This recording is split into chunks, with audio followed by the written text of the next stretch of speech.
မင်္ဂလာပါရှင်မက်ရွှေမိုးကိုရီးယား YouTube Channel ရဲ့နိုင်ငံတကာဖြစ်ရမှန်မှုခင်းများစီစဉ်ကနေပြန်လည်ကြိုဆိုလိုက်ပါတယ်ကျွန်မကတော့အင်ဂျယ်ပါလူသားစားကြသူများလူသားချင်းစားသုံးခြင်း cannibalism ဆိုတာကြားရယုံနေပြီးကြောချမ်းစရာကောင်းလာပါတယ်ဒါပေမဲ့ကမ္ဘာသမိုင်းမှာတော့အသက်ရှင်သန်မှုရုန်းကန်ရမှုစစ်ပွဲရဲ့ရက်စက်မှုယုံကြည်ချက်နဲ့စိတ်ဝေဒနာတွေကြောင့်လူသားချင်းစားခဲ့ကြတဲ့ဖြစ်ရမှန်တွေအမှန်တကယ်ရှိခဲ့ပါတယ်ဒီနေ့မှာတော့အဆိုပါဖြစ်ရမှန်တွေနဲ့လူသားစားခြင်းကြောင့်ရရှိလာမယ့်ကြောက်မဲ့ဖွယ်ဝှေ့ကြွေးများအကြောင်းကိုတင်ဆက်ပေးသွားမှာဖြစ်ပါတယ်။ဒီလိုဖြစ်ရတွေထဲမှာအထင်ရှားဆုံးကတော့1982ခုနှစ်အောက်တိုဘာလ23ရက်တောက်ကြနေ့မှာဖြစ်ပွားခဲ့တဲ့အင်ဒီစတောင်တန်လေရင်ပြတ်ကျမှုပဲဖြစ်ပါတယ်။ဥရုဂွေ901လေရင်ကြီးဟာလေရင်မောင်းသူရဲ့အမှားကြောင့်တောင်တန်းတွေကြားပြတ်ကျခဲ့ပြီးခီးသည်တွေဟာအနီးနားမှာအပင်တပင်တရိတ်ဆန်တကောင်မှမရှိတဲ့ရေခဲပြင်ကြီးထဲမှာပိတ်မိခဲ့ပါတယ်။ဗိုက်စာလို့မင်းကိုစားပြရစီတော့တငယ်ချင်းရဲ့ပထမ3ရက်မှာအစားအစာတွေပြက်လက်သွားခဲ့ပြီးဝါကွန်တရီနဲ့ရာဘာတွေကိုဝါစားပြီးတင်းခန့်ခဲ့ကြပေမဲ့ဓာတုပစ္စည်းတွေကြောင့်ပိုနေမကောင်းဖြစ်လာကြပါတယ်။နောက်ဆုံး10ရက်မြောက်နေ့မှာတော့သူတို့တွေလည်းဆက်ပြီးတင်းမခံနိုင်ကြတော့ပါဘူး။ဆာလောင်မိုးသိမ့်မှုတန်ကအဆုံးစွန်ထိပြင်းထန်လာသလိုအစာမစားရရင်မကြခင်တေချာရတော့မယ်ဆိုတာကိုလည်းအားလုံးကသိလိုက်ကြတယ်။အထူးသဖြင့်ခန္ဓာကိုယ်ကိုခဲစေမဲ့အစမတန်အေးအေးတန်ကိုခုခံနိုင်ဖို့အတွက်သူတို့စာရင်ထဲမှာအာဟာရတစ်ခုခုရှိနေမှာဖြစ်မဲ့အခြေအနေပါ။ဒါနဲ့ပဲမျက်ရည်ကျငိုကြွေးရင်အသက်ရှင်ဖို့အတွက်သေဆုံးသူတွေရဲ့အသားကိုစားဖို့ဆုံးဖြတ်ခဲ့ကြရပါတယ်။စေချောင်းသားရိုဘာတိုကာနက်ဆာကသူတို့အားလုံးကိုဒီဘဝဖြစ်အောင်အမားလုပ်ခဲ့တဲ့လေရင်မောင်းရဲ့အလောင်းကအသားအနှဲငယ်ကိုမှန်အကွဲနဲ့ဖြတ်မိချစ်နဲ့ကင်ပြီးစားလိုက်တယ်။ကျန်သူတွေကကြည်နေကြတယ်။မကြပါဘူးတိုင်မင်မထားပဲတယောက်ပြီးတယောက်အလောင်းတွေရဲ့အသားကိုဖြတ်ပြီးစားလိုက်ကြတယ်။ဒါနဲ့ပဲသူတို့တငယ်ချင်းတွေနဲ့လုပ်ပေါ်ကိုင်ဖက်တွေရဲ့အသားကိုစားခဲ့ကြရပြီ။သူတို့ကအချစ်ဆုံးတငယ်ချင်းတွေလုပ်ပေါ်ကိုင်ဖက်တွေရဲ့အသားအစီအသေးအဆုပ်နဲ့အုံနောက်တွေအထိစားသုံးခဲ့ကြရပါတယ်။သူတို့ထဲကတအူးဖြစ်တဲ့နန်ဒိုပါရာဒိုဟာအသက်ဆက်ဖို့အတွက်တခြားသူတွေရဲ့အသားကိုမပြစ်မနေစားခဲ့ရပေမဲ့သူ့ရဲ့မိခင်နဲ့ညီမဖြစ်သူရဲ့ရုပ်လောင်းတွေကိုတော့မစားကြပါနဲ့လို့တခြားသူတွေကိုတောင်းပန်ခဲ့ပါတယ်။ကျန်တဲ့သူတွေကလည်းနောက်ဆုံးချိန်ထိအဲ့ဒီရုပ်လောင်းတွေကိုလုံးဝမထိပဲခြံထားပေးခဲ့ကြတာပါ။နန်ဒိုပါရာဒိုကတော့ကံကောင်းထောက်မစွာနဲ့ဒီနေ့ထိအသက်ရှင်သန်နေစေဖြစ်ပြီးအခုဆိုရင်အသက်80ဝန်းကျင်ရှိနေပြီဖြစ်ပါတယ်။ဒါပေမဲ့လူတိုင်းကတော့အသက်ရှင်ဖို့အတွက်လူသားချင်းစားဖို့ကိုမရွေးချယ်ခဲ့ကြပါဘူး။နူမာထူကတီဆိုတဲ့လူငယ်ကတော့သိရင်သိပါစေလူသားချင်းတော့မစားဘူးလို့ပြက်ပြက်သားသားဆုံးဖြတ်ပြီးအငတ်ခံခဲ့ပါတယ်။သူဟာရက်ပေါင်း60တိုင်တိုင်အစာငတ်ခံတင်းခံရင်1982ခုနှစ်ဒီဇင်ဘာလ17ရက်နေ့မှာတော့ကွယ်လွန်သွားခဲ့ရှာပါတယ်။သူသေဆုံးချိန်မှာတော့ခန္ဓာကိုယ်ဟာအယိုးပေါ်အရေးတင်ဖြစ်ပြီးအလေးချိန်25ပေါင်လောက်ပဲကျန်ရှိပါတော့တယ်။ဒီဖြစ်ရဆိုကြီးစတင်ခဲ့တာကတော့1982ခုနှစ်အောက်တိုဘာလ23ရက်တောက်ချနေ့မှာပါခရီးသည်နဲ့လေရင်အဖွဲ့သားစုစုပေါင်း45ယောက်ကိုတင်ဆောင်လာတဲ့ဥရုဂွေလေတပ်လေရင်အမှတ်901ဟာအင်ဒီစတောင်တန်းတွေကိုဖျက်ကျော်ပြန်တန်းနေစဉ်မှာရာသီဥတုဆိုးရွားမှုနဲ့ကြုံခဲ့ရပါတယ်။အဲ့ဒီအချိန်မှာပဲလက်ထောက်လေရင်မောင်းရဲ့မှားယွင်းတဲ့ဆုံးဖြတ်ချက်ကြောင့်လေရင်ဟာတောင်ဆောင်နဲ့အရှိန်ပြင်းပြင်းတိုက်မိပြီးနောက်မီးပိုင်းပြတ်ထွက်သွားခဲ့ပါတယ်။အဲ့ဒီလိုပြတ်ထွက်သွားတဲ့လေရင်နောက်ပိုင်းနဲ့အတူလေရင်ဝန်တန်း3ယောက်ပါဝင်ခရီးသည်တချို့ဟာလေရင်ထဲကနေလွင့်ထွက်ပြုတ်ကျပြီးနေရာမှာပွဲချင်းပြီးတေဆုံးသွားခဲ့ကြပါတယ်။ကြံရှိနေတဲ့လေရင်ဥပိုင်းကတော့နှင်းတွေဖုံးနေတဲ့တောင်ကြားတွေကိုအရှိန်နဲ့ထိုးစိုက်ရက်တန့်သွားခဲ့ပါတယ်။အသက်ရှင်ကျန်ရည်သူတွေဟာထပ်ပိုင်းပြက်နေတဲ့လေရင်ပြက်ကြီးတွေကနေခက်ခက်ခဲခဲထွက်လာနိုင်ခဲ့ကြပေမယ့်အများစုကတော့ခြေပြက်လက်ပြက်နဲ့ဥကောင်းထံရအပြင်းထန်ရခဲ့ကြပါတယ်။သူတို့ဟာအာဂျင်တီးနားနဲ့ချီလီနိုင်ငံကြားကလူသူမနီးတဲ့ရေခဲတောင်တန်းကြီးတွေထဲမှာ2လကျော်ကြာအောင်ပိတ်မိနေခဲ့တာပါ။ကယ်ဆယ်ရေးအဖွဲ့တွေကလည်းသူတို့ကိုရှာမတွေ့နိုင်ခဲ့ဘူး။စေဝါကုသမှုမရတဲ့အပြင်အလွန်မေးအေးဆက်လာတဲ့ရာသီဥတုတန်ကြောင့်ဒဏ်ရာရထားသူတွေဟာမျက်စိရှိမှတယောက်ပြီးတယောက်သေဆုံးသွားခဲ့တာစုစုပေါင်း28ယောက်အထိရှိလာခဲ့ပါတယ်။နောက်ဆုံးမှာတော့အသက်ရှင်ကျန်နေသူ16ယောက်အတွက်တခုတည်းသောမျှော်လင့်ချက်အဖြစ်စွန့်စားမဲ့သူ2ယောက်ပေါ်လာခဲ့ပါတယ်။မိခင်နဲ့ညီမဖြစ်သူကိုဆုံးရှုံးထားရတဲ့နန်ဒိုပါရာဒိုနဲ့စေချောင်းသားရိုဘာတိုခါနက်ဆာတို့ဟာအသက်ဘေးကိုဂရုမစိုက်ဘဲနှင်းဖုံးနေတဲ့တောင်တန်းကြီးတွေကို10ရက်တိုင်တိုင်ခက်ခဲပေါင်းများစွာနဲ့ကြော်ဖြတ်ခဲ့ကြတာကြောင့်ကယ်ဆယ်ရေးအဖွဲ့နဲ့အဆက်အသွယ်ရခဲ့ပါတော့တယ်။လေရင်ပြတ်ကျပြီး82ရက်အကြာခရစ်စမတ်နေ့မတိုင်ခင်ဒီဇင်ဘာလ23ရက်နေ့မှာတော့အသက်ရှင်ကျန်ရည်သူ16ယောက်စလုံးကိုကယ်ထုတ်နိုင်ခဲ့ပါတယ်။ဒါကတော့အသက်ဆက်ဖို့အတွက်လူသားချင်းကိုမဖြစ်မနေစားသုံးခဲ့ရတဲ့စိတ်မကောင်းစရာဖြစ်ရမှန်တစ်ခုပါပဲ။ဒီဖြစ်ရအတွက်သူတို့ကိုခွင့်လွှတ်နားလည်ပေးသူတွေရှိသလိုအပြစ်တင်ကြသူတွေလည်းရှိခဲ့ပါတယ်။ဒီထိတ်လန့်ကြေကွဲစရာဖြစ်ရက်ကို Alive ဆိုတဲ့နာမည်ကျော်ရုပ်ရှင်ဇာတ်ကားကြီးပြန်လည်ရိုက်ကူးခဲ့ပြီးကမ္ဘာတဝန်းနာမည်ကြီးခဲ့ပါတယ်။ နောက်ထပ်တုံလုံး6ချပွဲဖြစ်ရတဲ့ခုကတော့1944ခုနှစ်ဒုတိယကမ္ဘာစစ်အတွင်းကဖြစ်ပွားခဲ့တဲ့ကြီးမားကျွန်းဆွယ်အမှုပဲဖြစ်ပါတယ်။အဲ့ဒီတော့ကဂျပန်တပ်တွေကအမေရိကန်စစ်လေယာဉ်တစ်စင်းကိုပစ်ချခဲ့ရမှာလေတပ်စစ်သည်9ယောက်ဟာပင်လယ်ထဲကိုထိုးကျသွားခဲ့ပါတယ်။အဲ့ဒီထဲက10ယောက်ဟာဂျပန်တွေရဲ့ဖမ်းဆီးခြင်းကိုခံခဲ့ရပြီးအသက်20အရွယ်လေယာဉ်မောင်းတစ်ယောက်ထဲသာရေကူးလွတ်မြောက်သွားခဲ့ပါတယ်။အဲ့ဒီလွတ်မြောက်သွားသူကတော့နောက်ပိုင်းမှာ41ယောက်မြောက်အမေရိကန်သမ္မတဖြစ်လာမဲ့ George H.W. Bush ပါပဲ။ဖမ်းဆီးခံလိုက်ရတဲ့အမေရိကန်စစ်သည်10ယောက်ကတော့ဂျပန်စစ်သားတွေရဲ့လက်ထဲမှာငရဲကြသလိုရရဆက်ဆက်နှိပ်စက်ခံခဲ့ရပါတယ်။ပိုပြီးသွေးပြတ်ဖို့ကောင်းတာကတော့ဂျပန်စစ်သားတွေဟာအမေရိကန်စစ်သည်4ယောက်ကိုမတတ်ခင်မှာခန္ဓာကိုယ်အစိတ်ပိုင်းတွေကိုလှိဖြတ်စားတောက်ခဲ့ကြတာပါ။ဂျပန်ဆရာဝန်ဒေါက်တာတီရာဂီဆိုသူဟာစစ်သားတွေရဲ့ရှင်ဘက်ကိုခွဲပြီးအသေးတွေကိုထုတ်ယူကစမ်းသပ်မှုတွေလုပ်ခဲ့တယ်လို့အရာရှိတွေဖြစ်တဲ့မိုရီနဲ့မာတိုဘာတို့ကလည်းအသားတွေကိုဝချုံတွေနဲ့လှိဖြတ်ငံပြာရည်နဲ့လူးပြီးဟင်းသင်းဟင်းရွက်တွေနဲ့ရောချက်စားခဲ့ကြပါတယ်။သူတို့ဟာဒီလိုလူသားချင်းစားသုံးတာကိုစစ်အောင်ပွဲခံတာလို့ယူဆခဲ့ကြတယ်လို့ကျမ်းမာရေးအတွက်လည်းကောင်းမွန်တယ်လို့ထင်မြင်ယူဆခဲ့ကြတာပါ။စစ်ပြီးနောက်1948ခုနှစ်မှာတော့ဒီစစ်ရာဇဝတ်မှုတွေကိုပြန်လည်စစ်ဆေးခဲ့ပြီးလူသားကိုအရက်နဲ့မြည်ခဲ့တဲ့ဗိုလ်ကြီးရှီဇူးကိုယိုရှိအီနဲ့ဒုတိယဗိုလ်ချုပ်ကြီးတာချီပါနာအပါအဝင်အရာရှိ9ဦးကိုတေတံပေးခဲ့တယ်လို့အပေါင်းပါ30ကျော်ကိုလည်းထောင်ကန်အတီးတီးချမှတ်ခဲ့ပါတယ်။နောက်တစ်ချိန်မှာသမ္မတဖြစ်လာတဲ့ George H.W. Bush တယောက်သူ့ရဲ့ရဲဘော်ရဲဘက်တွေဒီလိုရက်ဆက်စွာအစားခံခဲ့ရတဲ့ဖြစ်ရမှန်ကိုသိလိုက်ရတဲ့နေ့မှာတော့ဘာစကားမှမပြောနိုင်တော့ပဲထိတ်လန့်တုန်လှုပ်စွာနဲ့ခေါင်းခါရဲနေခဲ့ရပါတယ်။ဒီအကြောင်းကို James Bradley ရေးသားခဲ့တဲ့ Fly Boys: A True Story of Courage ဆိုတဲ့စာအုပ်မှာဖတ်နိုင်ပါတယ်။ရုပ်ရှင်လည်းရိုက်ထားပါတယ်။ဒီအဖြစ်အပျက်ကတော့စစ်သွေးကြွအောင်ပွဲခံတဲ့အနေနဲ့ကျမ်းမာရေးကောင်းတဲ့အထင်နဲ့လူသားစားခဲ့တဲ့သူတွေအကြောင်းပေါ့။စစ်သွေးကြွစိတ်နဲ့ရက်ဆက်ခဲ့ကြတဲ့ဒီလိုဖြစ်ရမျိုးဟာဂျပန်မှာလည်းမကပဲလိုက်ဘေးရီးယားစစ်ပွဲတွေနဲ့ဒီနေ့ခေတ်စစ်ပွဲတချို့မှာလည်းဖြစ်ပွားနေစေဖြစ်ပါတယ်။လူသားချင်းစားသုံးခြင်းဟာရက်ဆက်မှုတွေကြောင့်လည်းမဟုတ်ပဲတချို့မျိုးနွယ်စုတွေရဲ့ရိုးရာယုံကြည်မှုတွေကြောင့်လည်းရှိနေပါသေးတယ်။ဒါကိုတော့ endocannibalism လို့ခေါ်ပြီးမိမိတို့ရဲ့ဆွေမျိုးသားချင်းရုပ်လောင်းကိုပြန်လည်စားသုံးတဲ့အတုပဒလိတစ်မျိုးပဲဖြစ်ပါတယ်။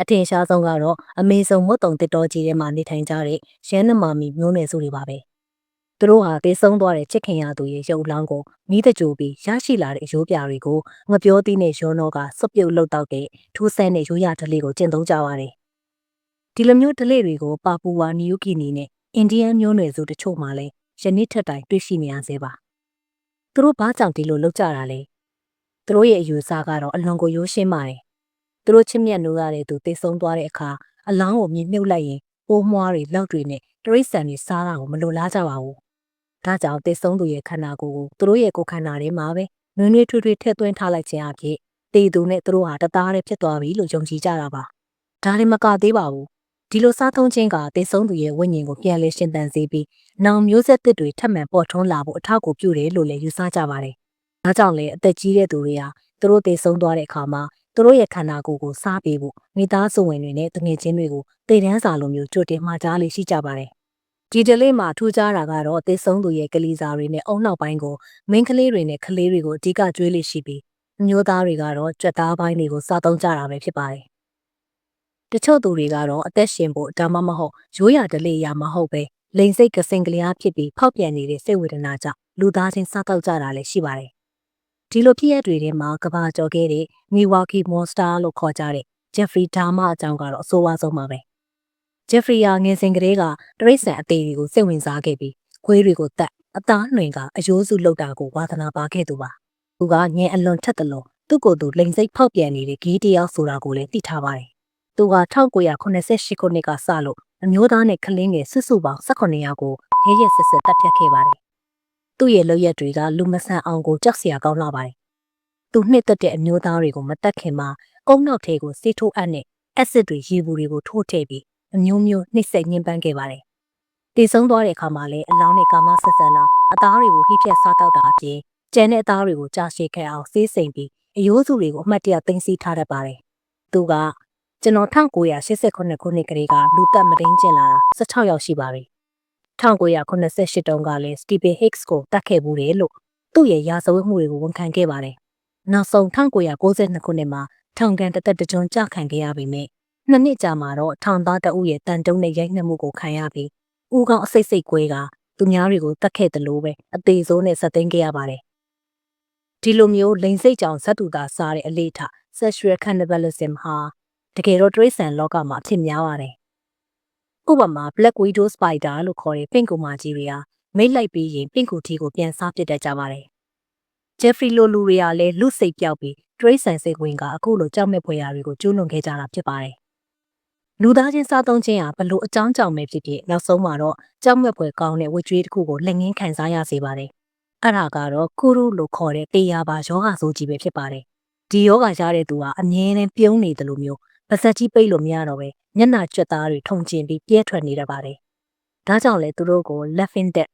ရင်မောရင်းသေဆုံးသူများလို့ခေါ်ကြတာပါ။လူသားကိုစားမိပြီး24နာရီအတွင်းယောဂပိုးဟာခန္ဓာကိုယ်ထဲရောက်သွားတတ်ပြီမြဲယောဂလက္ခဏာကတော့နှစ်တော်ကြာမှပေါ်လာတတ်ပါတယ်။ယောဂစလာပြီဆိုရင်တော့အပြားကြီးတာတကိုယ်လုံးဓာတ်လိုက်တယ်လို့တုံခါတာလမ်းလျှောက်များတော့တာနဲ့အကျော်ဆွဲတာတွေခံစားရပါတော့တယ်။နောက်ဆုံးမှာတော့အစားတောက်တွေကိုမျိုးချလို့တော့မရတော့ပဲ။တစ်နှစ်အတွင်းမှာအုံနောက်ဟာစကားပေါက်ကြီးလိုဖြစ်သွားပြီးသေဆုံးကြရပါတယ်။ဒီယောဂဟာကုရနတ်ထိစေးမရှိပါဘူး။ဒီယောဂကိုဖြစ်စေတဲ့တည်ရခံကတော့လူခန္ဓာကိုယ်ထဲမှာရှိတဲ့ prion protein လို့ခေါ်တဲ့အစိတ်ပြင်း protein တစ်မျိုးကြောင့်ပါခုရုယောဂကြောင့်သေဆုံးရသူပေါင်းဟာ3500အထိရှိလာခဲ့ပါတယ်ဒီယောဂကို1958ခုနှစ်မှာဩစတြေးလျဆရာဝန်ဇီကတ်နဲ့အမေရိကန်သုတေသီကားတန်ကာဒိုဆက်တို့ကစတင်တွေ့ရှိခဲ့တာပါအဲ့ဒီထဲမှာလူသားစားခြင်းနဲ့ခုရုယောဂရဲ့ဆက်နွယ်မှုကိုအတိအကျသက်သေပြနိုင်ခဲ့တဲ့ဆရာဝန်ဒန်နီယယ်ကားတန်ကာဒိုဆက်ဟာ1986ခုနှစ်မှာဆေးပညာဆိုင်ရာနိုဘယ်ဆုကိုရရှိခဲ့ပါတယ်ဒါပေမဲ့စိတ်မကောင်းစရာကတော့1996ခုနှစ်မှာဆရာဝန်ကြီးကာဒိုဆက်ကအသက်မပြည့်သေးတဲ့မိန်းကလေးတယောက်ကိုဂိမ်းပိုင်းဆိုင်ရာကျိုးလွန်မှုနဲ့ထောင်ဒဏ်တစ်နှစ်ကြာခံခဲ့ရပြီးသူရရှိထားတဲ့နိုဘယ်ဆုပါပြန်လည်ရုပ်သိမ်းခြင်းခံခဲ့ရပါတယ်။ဘလို့ပဲဖြစ်ဖြစ်သူဟာလူသားစားရင်ဒီလိုကြောက်စရာကောင်းတဲ့ယောဂရတတ်တယ်ဆိုတဲ့အချက်ကိုတော့ကဘာတိအောင်အကျိုးပြုဖော်ထုတ်ပေးခဲ့တာပါ။တကယ်တော့ဒီ prion protein ဆိုတာလူတိုင်းရဲ့ခန္ဓာကိုယ်မှာရှိပြီးသားဖြစ်ပေမဲ့အုံနောက်ပိုင်းမှာပိုပြီးတော့များပြားပါတယ်။ဒါကြောင့်လေအုံနောက်တွေကိုစားသုံးလေးရှိတဲ့ပါပူဝါနီယိုကီနီကမျိုးနွယ်ဆိုဝင်မျိုးသမီးတွေနဲ့ကလေးတွေမှာဒီယောဂကိုအများဆုံးတွေ့ရတာပါဒီနေရာမှာမှတ်သားစရာတစ်ခုကတော့ဇက်တူသားစားမိတဲ့အခါကိုယ်ခန္ဓာကိုယ်ထဲမှာရှိပြီးသား prion protein တွေနဲ့အပြင်ကနေဝင်လာတဲ့ prion protein တွေပေါင်းစပ်သွားပြီးအဲ့ဒီကနေတဆင့်အသက်သေဆုံးစေတဲ့အထိပြင်းထန်တဲ့ခုရုယောဂကြီးဖြစ်ပွားလာရတာပဲဖြစ်ပါတယ်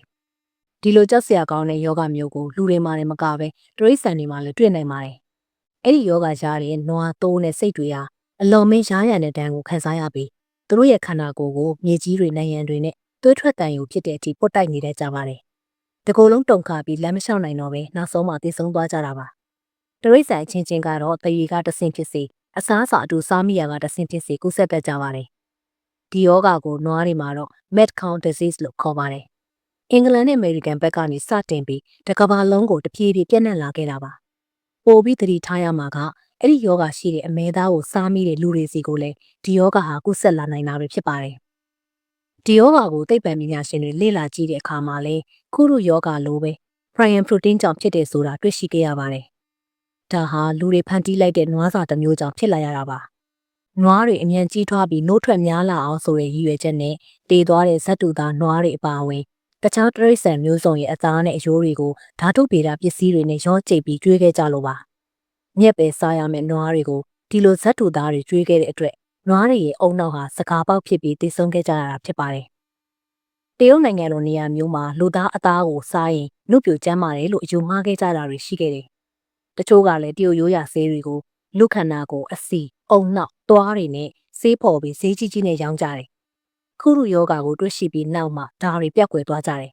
။တကယ်တမ်းသိပ္ပံနည်းကျလေ့လာချက်အရလူသားရဲ့အသားဟာအမဲသားလောက်တောင်ကယ်လိုရီမရှိသလိုဘာကျန်းမာရေးထောက်ကူမှမပေးပါဘူး။နောက်ဆုံးမှာတော့လူသားစားတဲ့သူတွေဟာထောင်ထဲရောက်တဲ့အခါမှာတော့စိတ်ဖောက်ပြန်ပြီးကိုယ့်အသားကိုပြန်လှီးစားတဲ့ autocannibalism ဘဝကိုရောက်သွားတတ်ကြပါတယ်။ဒါဟာတကယ်တော့အကုသိုလ်ဝတ်ကြွေးတွေပါပဲ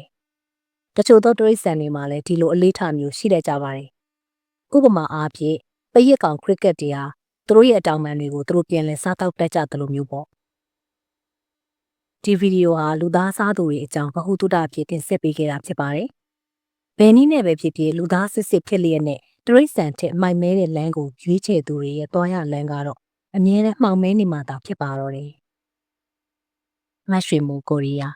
November 5, 2019ဟုတ်ကဲ့ပါ ဒီလိုစိတ်ဝင်စားစရာကောင်းတဲ့ KMN မူကင်းဆောင်းပါးတွေနဲ့အတွေးမြင်ကောင်းတွေကိုနားဆင်ခြင်းနဲ့ဆိုရင်တော့မတ်ရွှေမိုးကိုရီးယား YouTube Channel လေးကို Like and Subscribe လုပ်ဖို့မေ့ပါနဲ့ရှင်။နားဆင်သူတို့အတွက်အမြဲတမ်းအကျိုးရှိစေမယ့်အကြောင်းအရာတွေကိုတင်ဆက်ပေးသွားမှာဖြစ်လို့ခေါင်းလောင်းပုံလေးကိုလည်းနှိပ်ထားပေးပါရှင်။ဒီကနေ့လောက်နားဆင်ပေးခဲ့ကြတဲ့တဦးတယောက်ချင်းစီတိုင်းကိုမတ်ရွှေမိုးကိုရီးယား Channel မှာအထူးပဲကျေးဇူးတင်ရှိပါတယ်။နောက်ထပ်အစီအစဉ်တွေမှာပြန်လည်ဆုံတွေ့ကြပါမယ်။